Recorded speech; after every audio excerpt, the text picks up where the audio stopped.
O José Sereno tinha um patuá que a mãe dele deu.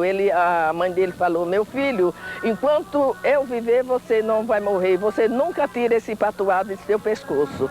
Mas quando ele foi para o hospital, tiraram, ele chorou muito. Aí ele disse: agora eu vou morrer. Ele falou para mim, como de fato morreu mesmo. Eles não tiravam o patuá. O único dia que tirava o patuá era o dia que à noite não podia deitar com mulher com os patuá, porque eles disseram que cortava a oração deles. Olá pessoal, hoje eu tenho aqui um prazer muito grande de falar com uma pessoa que até então eu não conhecia. Conhecia do trabalho que ela fez, e que é um trabalho hoje que para a gente que pesquisa o cangaço é uma referência, porque além dela ter feito um trabalho muito interessante, um filme sobre a vida da Cila, sobre as mulheres no cangaço praticamente, a trilha sonora do documentário é uma das músicas mais bonitas que eu já ouvi em relação ao cangaço. Entre Bandidos e Heróis, do Babau, de Natal, Rio Grande do Norte. Entre bandidos e heróis, cortando serra e cerrado, sol, lua, céu e sertão, sem futuro e passado. Entre bandidos e heróis, a mãe entrega o filho, a mão, carinho e paixão, coração, andarilho vai.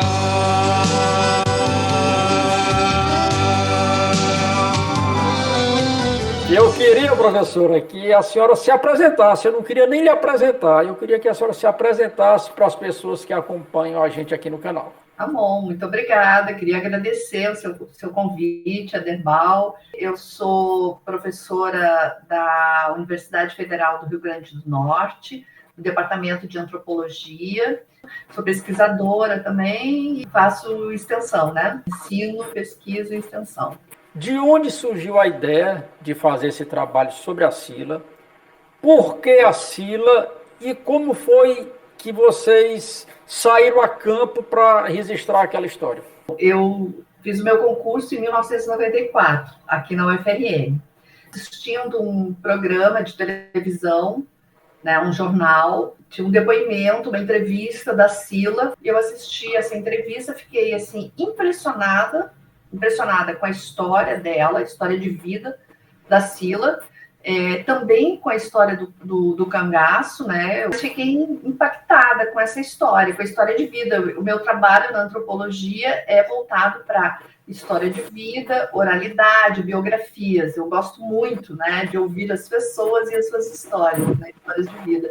Eu entrei em contato com a emissora, né?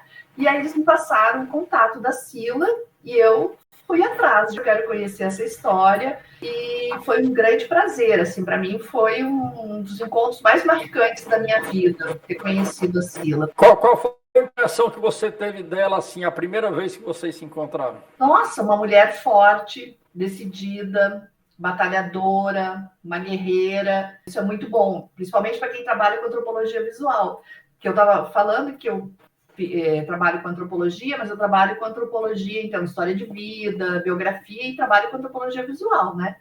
E que seria trabalhar com com imagens, né? Produção de imagens, produção de audiovisual.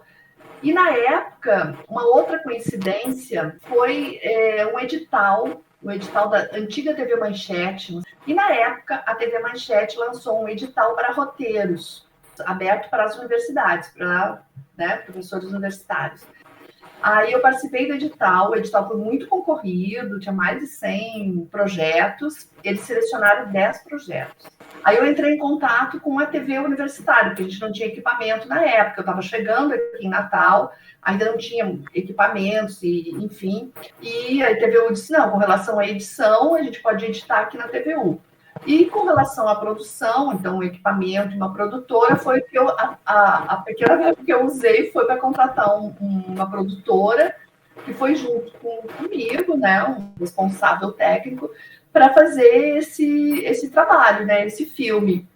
Teve duas pessoas assim que eu agradeço demais, que foi o Paulo Castão, que na época ele era presidente da SBEC, né, Sociedade Brasileira de Estudo do Cangaço, que é em Mossoró.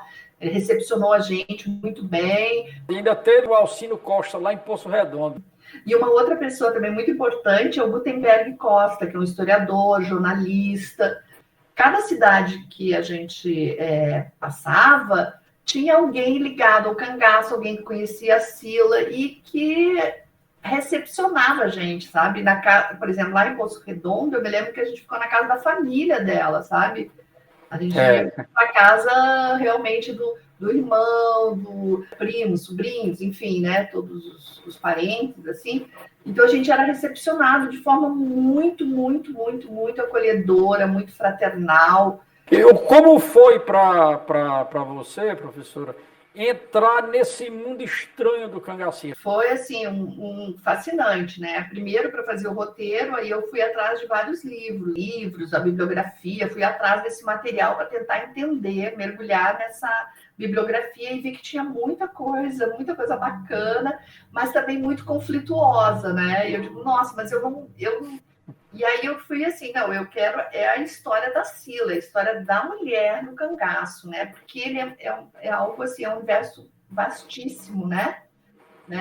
A mulher no cangaço é uma página separada, né? Tem o cangaço e a mulher já dá uma outra... É muito polêmico, né? Toda essa história, né? Então, é muito interessante conhecer também a história do Lampião, do Antônio Silvino, do Curisco, né? E como o cangaço ganha destaque nos anos 20, nos anos 30, como se tornaram conhecidos, né? Mas muita polêmica. Nebuloso, né? É muito legal, eu acho muito interessante, né? Esse nomadismo também era algo que me fascinou. Esse nomadismo de como eles sobreviveram no sertão, em lugares de difícil acesso, as rotas diversas, né? As fugas, enfim. Eu acho que isso me impressionou demais. E o papel das mulheres no cangaço, né? Que eu não, assim, era mais conhecida Maria Bonita, né? Mas assim, aí as mulheres maravilhosas, né? Enedina, Lídia. E aí você falou algo que eu acho, assim, gostei demais, que é a música do Babau, porque a música do Babau realmente cita todas as mulheres.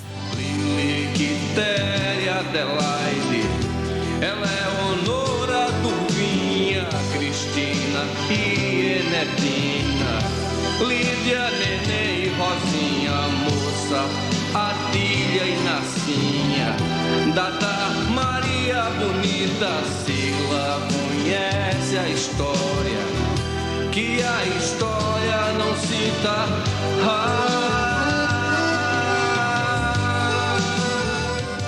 Às vezes, professora, quando a gente conversa, eu escuto algumas meninas, principalmente, dizerem assim, se o cangaço existisse, eu ia ser cangaceira. Como é que você vê a vida da mulher naquela época? Olha, no depoimento da Sila, quando ela vai falar sobre ter filhos no cangaço, ela fala da dificuldade de ter filhos, né? Ela diz que teve o filho, que o filho não poderia acompanhar elas, porque justamente por causa desse nomadismo, né? E não tinha como acompanhar, né? Então, eu acho que existia uma dificuldade tremenda de ser mulher, né? Ela sempre falava que existia uma boa relação entre as mulheres, entre elas, que entre as mulheres existia sim, uma certa ajuda, né? Uma ajudava a outra numa situação difícil. E eu me lembro muito disso, assim, né? Que ela comentava, né? Mas que não era muito fácil. No documentário tem um encontro bem bacana, que é quando vocês chegaram lá na casa da Adília, a outra cangaceira. Você lembra como foi esse reencontro? Como Nossa, dela maravilhoso. É algo também que não estava no roteiro, né? Por isso que eu achei interessante, eu comentei. Aí, quando a gente começou a viajar, o roteiro do filme foi sendo elaborado por esses momentos que aconteciam, que não estava, né? Foi, assim, fantástico, foi muito interessante o encontro das duas, assim, também, né? Porque são duas personagens, uma que saiu, foi para São Paulo, né? Depois da anistia, né? Ela foi para São Paulo, ela se formou em costureira e ficou trabalhando, enquanto que a Adília permaneceu no lugar lá, ela continuou no lugar, né?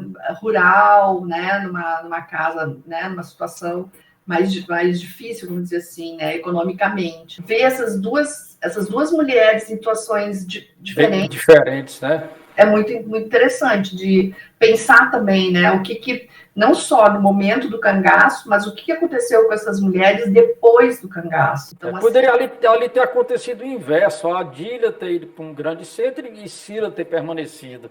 Então elas passaram a viver em mundos diferentes, mas a história da mesa convergia para o mesmo lugar, né? E como foi quando vocês chegaram a Angico? Sim, primeiro, então, a gente estava em Poço Redondo, né, na casa, lá com a família, então a gente conseguiu filmar o irmão, filmar o encontro dela com a família, com todos, e aí a gente foi para Angicos, e aí, para chegar lá, naquela época, olha, não era fácil. Eu me lembro que um senhor foi junto com um facão, e era calor, e eu fiquei muito preocupada com a Cila, porque já era uma pessoa com uma certa idade, né? Aí a gente pegou um guarda-sol, foi assim, coloquei um chapéu, até ela acabou fazendo depoimento lá com o chapéu e tal, porque estava muito quente, e quando a gente chegou lá, era uma gruta muito simples, assim, sabe, tinha uma cruz, só isso, assim, não tinha nada assim muito. Eu fiquei até tipo, poxa, imaginei que seria que teria um. Naquele tempo ainda não existia esse fluxo de pessoas indo lá com tanta frequência. Quando eu fui também era fechado, e dependendo da época a mata fechava mais mesmo. Daí hoje em dia é mais tranquilo de ir. Mas nessa época era muito difícil. E a emoção dela lá com vocês? Nossa, ela ficou muito emocionada, ela chorou muito, né? Contar a história no lugar onde foi, né? Realmente, né? Ela ficou muito emocionada, muito emocionada. E aí ela sentou numa pedra ali, e dali ela assim, ó, foi aqui que eu vi, foi aqui onde eu estava, aconteceu isso, a gente foi para esse lado, a gente fugiu. E aí ela vai contando e vai rememorando, né, no lugar e o que aconteceu. Mas é interessante que ela vai dizendo, e aí morreu Maria, aí morreu, né, o Lampião, aí morreu os outros, né, cangaceiros, né. Ela se engasgou, sabe? Eu não sabia muito o que fazer, não sabia se cortava, se deixava a câmera ligada. Eu fiquei assim, gente, o que eu faço, né? Porque era muita emoção, né? Aí a gente, não, vamos respirar um pouquinho. Aí eu disse assim, vamos esperar um pouquinho até para entender, ver. E aí ela mesma recuperou, sabe? Você recuperou assim. E aí ela começou a falar de novo, aos pouquinhos. Então teve um momento assim que, sabe, que ela quase que ela parou mesmo, disse, ai, não quero falar, mas aí ela... Eu virei para a criança e disse, criança, acho que só escapou nós. Os outros morreram todos. Sabe, deu um alívio, assim, não sei. E aí ela começou a falar e respirou, e aí ela começou a falar. Realmente ela estava muito emocionada, muito emocionada. E foi o momento mais emocionante, para mim, o mais marcante, quando ela começa a falar do relato, né? E ela fala teve uma hora que ela fala que alguém morreu perto dela, que ela recebeu, sabe? Enedina. Levou um tiro na cabeça e isso. Os miolos da cabeça caíram no sangue veio, e aí ela começou a ver. Mas assim, é muito interessante. Eu separei para mostrar um jornal que ela fez para mim, ó. Ah, legal, legal. Verdadinho, que eu guardo assim com muito carinho, muito afeto, né? É um trabalho muito lindo. No encontro lá que você fez dela com a família, né? Com os irmãos, com os parentes, ela foi bem recebida por todos. Como é que foi esse momento? Foi bem recebida, porque na antropologia visual a gente trabalha muito com o material, assim, com o processo, sabe? Não é só você chegar, fazer uma entrevista sentadinha, né? Colocar a câmera com o tripé na frente. Não, é acompanhar também esse movimento, né? Então, eu fiz muito isso, por exemplo, da chegada dela com a família, eu acompanhei ela, esse movimento, esse encontro, como foi feito com a Dília. Nós estamos tão felizes porque nós temos outra história para contar, outra vida que nós passamos. Por isso ninguém, eu não me excuso. Estamos passando a vida agora. Agora nós...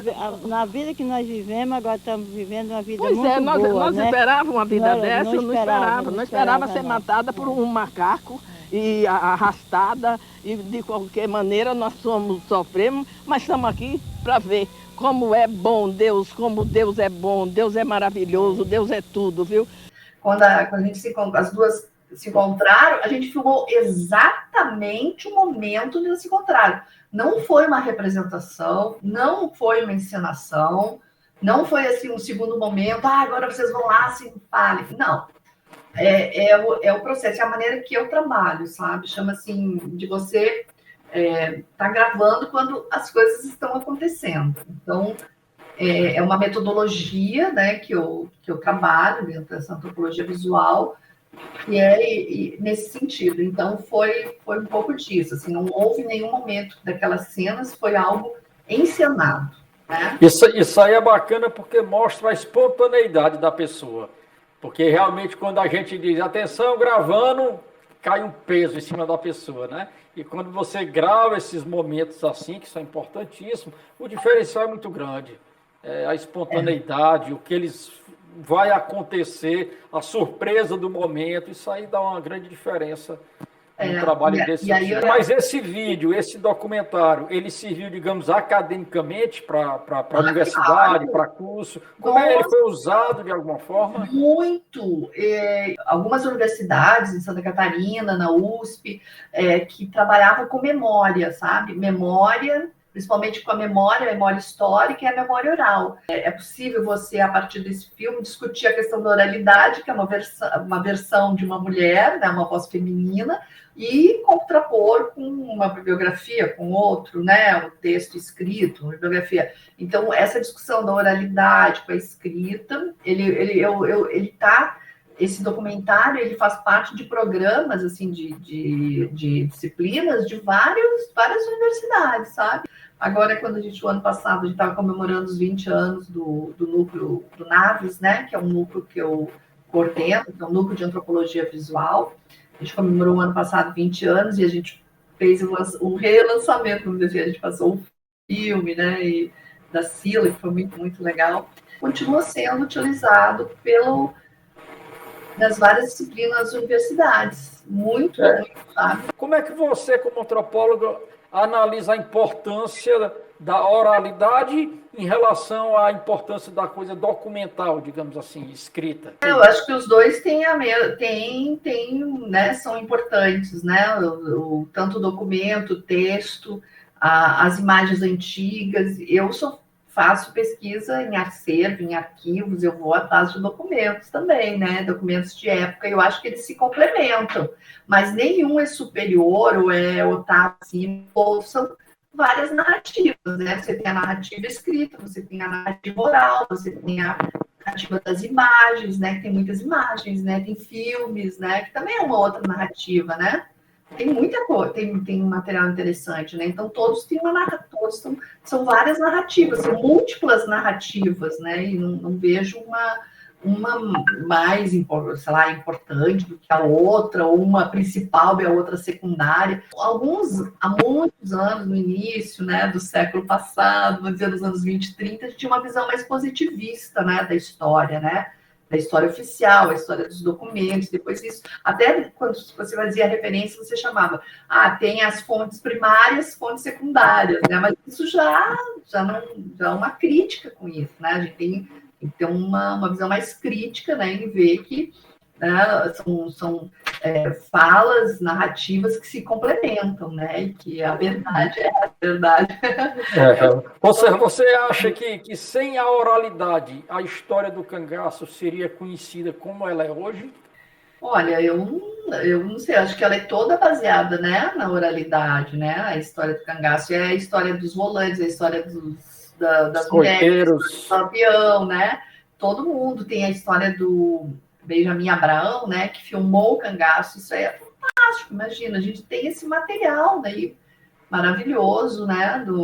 De dinâmicas, são bandidos, não, são mercenários, não, são nômades, são subordinados, enfim, quem são eles, né? Então, assim, essa coisa do imaginário também, que eu acho muito legal, que você tem como se cria esse imaginário do que seria o cangaceiro, né? E aí, desse sertão nordestino, né? De quem são eles, né? Mas eu acho que o que ficou muito impressionado como antropóloga foi ter cortado as cabeças, e essas cabeças foram expostas no Museu de Etnologia e Antropologia, né? Então, Exato. também é algo assim que me chocou demais, né? Eu fiquei muito chocada com essa história, deixar assim, a exposição, né? Então, a partir daí são tratados como algo, não sei, um exótico. No caso das mulheres, o que me impressionou demais foi a força da Sila, né? A força de uma mulher, assim, que deixar... E por incrível que pareça, hoje a gente deve muito a Sila e a tantos outros que falaram. E por incrível que pareça, muita gente critica eles por eles terem falado, e muita gente diz que tudo que eles dizem é mentira. Ou seja, ela falando ou não, existem as críticas, ou porque ela falou, ou então porque ela não devia ter falado, ou porque eles só mentiram. Isso é uma coisa muito, muito interessante. E o professor Daniel Lins, o sociólogo Daniel Lins, não sei se você conhece, ele diz uma coisa muito interessante, que cada qual tem o seu lampião. Para um ele é herói, para outro ele era bandido, para outro ele era mercenário, para outro ele era político, enfim, é verdade. Cada pessoa, principalmente aqueles que não pesquisam, tem uma ideia assim, muito, digamos, mirabolante da figura de Lampião e do cangaço. Eu acho isso fantástico, eu concordo plenamente. Eu acho que é isso. Outra coisa que eu também eu achei muito interessante teria o nome, né? A Hilda Ribeiro de Souza, Sila, né? Os nomes, né? Chumbinho, Andorinha, Gasolina, Beija-Flor, então, assim, né? Dadá, Curisco. E a Sila era muito altiva, né? Muito vaidosa, elegante. Nossa! Aí ela dizia assim, quando eu entro na casa, a primeira coisa que eu vejo é o pano de prato, né? O pano de prato tem que estar limpinho. Se não está limpinho, Às vezes que eu convivi muito com ela também, ela tinha momentos de extrema alegria, mas ela era uma mulher extremamente triste. E eu cansei de ver a Cida sozinha no canto, como se estivesse pensando em alguma coisa triste, né? Então ela tinha esses dois lados. Eu acho que ela queria se libertar daquele passado tão cruel que ela teve. Isso, né? Difícil, claro. E eu queria que você deixasse aí uma mensagem, algumas considerações sobre esses momentos que você viveu junto com a Sila, cortando o sertão entre Serra e Cerrado. Tá bom, muito obrigada. Eu queria agradecer a Derbal, foi um prazer, espero que a gente possa se ver, mesmo conhecer, conversar mais sobre o cangaço, sobre as mulheres, sobre a Sila, né? Mexeu comigo, né? Mexeu muito comigo enquanto mulher, trabalhadora, profissional, né? Então, ter conhecido um personagem assim tão forte, né? Tão forte quanto ela, que deixou uma mensagem assim muito da verdade. Olha, a verdade sempre vence, a verdade. Ela dizia, vamos falar sobre isso, sobre o amor, sobre também a tristeza, né? Então é muito, muito legal, assim, eu acho muito bacana. Obrigada, agradeço demais, né? Obrigadão. Entre bandidos e heróis, cortando serra e cerrado, sol, lua, céu e sertão, sem futuro e passado. Entre bandidos e heróis, a mãe entrega o filho, a mão, carinho e paixão, coração, andarilho vai.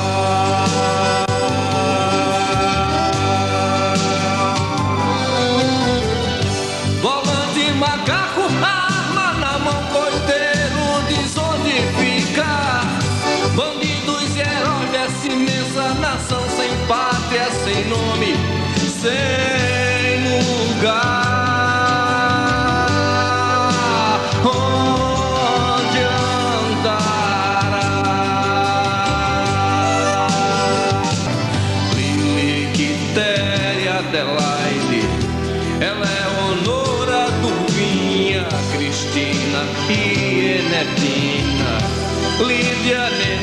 Rosinha, moça, Adília e Narcinha, Dada, Maria Bonita, Sila, conhece a história, que a história não cita.